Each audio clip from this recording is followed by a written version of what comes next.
cantik ya tempat dia.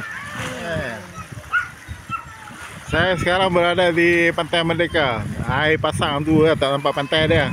Kalau tidak boleh turun mandi Tu ada budak mandi. Ada budak mandi kat tepi sana tu. Ini pun ada. Ya. Ini air Milo. Sungai Milo. Lama ingat nak datang Pantai Merdeka, akhirnya dapat juga lah datang Pantai Merdeka. Rezeki datang.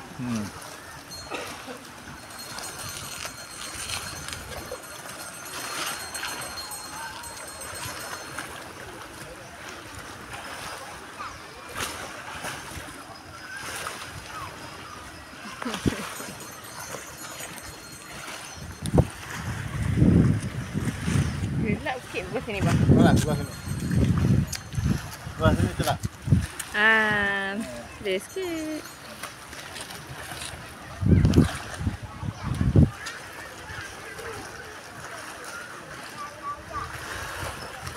Boleh lah lepak sini lama-lama pun okey kan. Angin lah.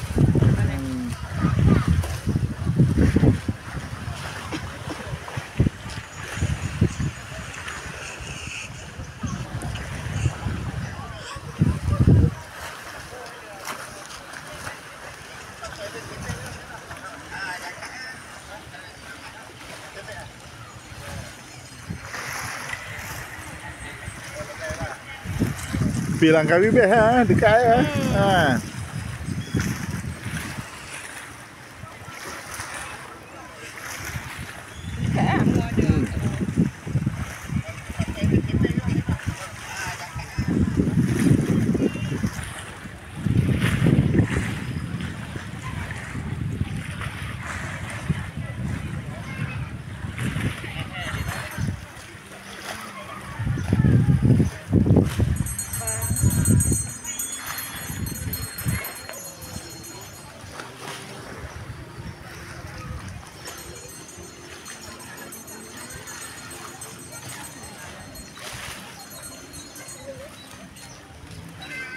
Mana Milo tu Ada?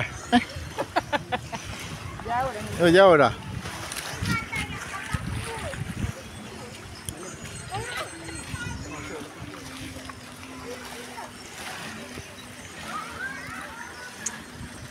Tidur sini pun lepak juga